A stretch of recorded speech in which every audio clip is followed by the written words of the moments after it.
সময় হবে তখনও কিন্তু আজানের অবস্থা আসে নাই। এর আগের কথা বলছি, যখন আজানও আসে নাই, আজানও দেওয়া হয় নাই, তখনও নামাজ ফরজ করা হয়নি, তখনকার কথা বলছি। শুরুর দিকে আমার হযরত বেলাল হাবশী, কেউ বলেন 15 নম্বর সাহাবা, কেউ বলেন 16 নম্বর সাহাবা, মতান্তরে, তার মানে একদম অল্প অল্প সাহাবারা যখন, ওই সময়কার কথা বলছি। আজকে তো কোটি কোটি মুসলমান হয়ে গিয়েছে। সেই মুসলমান এক মুসলমানকে কাটাকাটি মারামারির মধ্যে ব্যস্ত, রাজনীতির নামে, খেলার নামে, বিভিন্ন দলের নামে। অথচ আমার পেয়ার নবী সেই পেটের মধ্যে পাথর বেঁধেছে আমার আপনার উম্মতের জন্য। বেলাল হাবশী যখন বলতেছে ওই মানুষটা থেকে নিজেকে হেফাজত করবেন, আমার পেয়ার নবী মুস্কি হাসি দিয়ে বলতেছে ওই মানুষটাই আমি, যার থেকে বাঁচার জন্য তুমি আমাকে বলছো। তখন এই কথা শুনে বেলাল হাবশী চোখের পানি ছেড়ে দিলেন, বলেন আপনি সেই পেগম্বর, আপনি সেই নবী, আপনি যদি এই নবী হন আমি কলমা পড়তে রাজি আছি। সুবহানাল্লাহ। সে ওই অবস্থায় হযরত বেলাল হাবশী কলমা পড়ে মুসলমান হয়ে গেল। এখন মুসলমান তো হয়েছে, এখন কাফের তো ছাড়ে না, উমাইয়া তো ছাড়ে না। উমাইয়া অনেক কষ্ট দিচ্ছে, বারবার কষ্ট দিচ্ছে। বালুর মধ্যে, উত্তপ্ত আরবের বালুর মধ্যে চাল রাখলে ভাত হয়ে যাবে, এত গরম বালুর মধ্যে রেখে পাথর চাপা দিত, চাবুক মারতো, এদিক দিয়ে চাবুক মারতো। বেলাল হাবশী ওই দিক দিয়ে মুস্কি হাসি দিত। উমাইয়া বলতো তোকে এত মারছি, কাঁদছিস না কেন? বলে তুই মার, তো আমার এই জেসেমে তুই যতবার মারস অতবার আমি চোখ বন্ধ করে আমার নবীর চেহারা স্মরণ করতে থাকি। আমার নবীর চেহারা যখন স্মরণ করি আমার কষ্ট ভুলে যাই।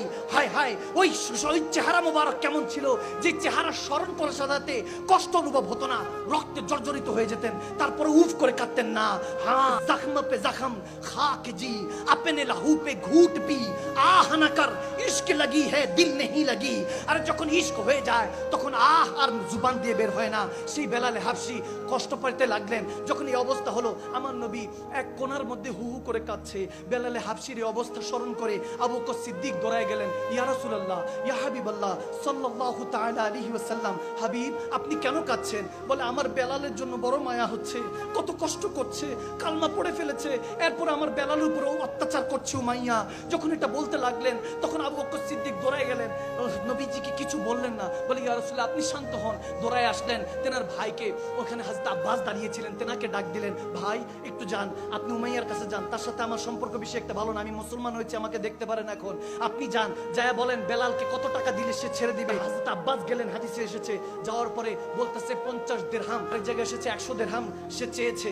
উমাইয়া যখন চাইলো, তারপরে যখন হযরত আব্বাস গিয়ে জানালেন, তখন আবু বকর সিদ্দিক বলতেছে আমি সহ যাব। তিনি সহ গেলেন। সিদ্দিক আকবরকে দেখে উমাইয়া রেগে গেলেন, রেগে বলতেছে আবু বকর তোমার কাছে আমি বিক্রি করব না, আর যদি বিক্রি করতে হয় তোমার রোম দেশের, রোম সালতানাতের তোমার যে 2টা গোলাম আছে, একটা নারী এবং 2টা পুরুষ, এই 3টা গোলাম আমাকে দিতে হবে, সুন্দরী সুন্দর এই গোলাম আমাকে দিতে হবে, এবং 2000 দিরহাম দিতে হবে একজন বেলালকে ছাড়াবার জন্য। আমার আবু বকর সিদ্দিক বলতেছে আমি রাজি আছি, তুমি দিয়ে দাও, তুমি দিয়ে দাও।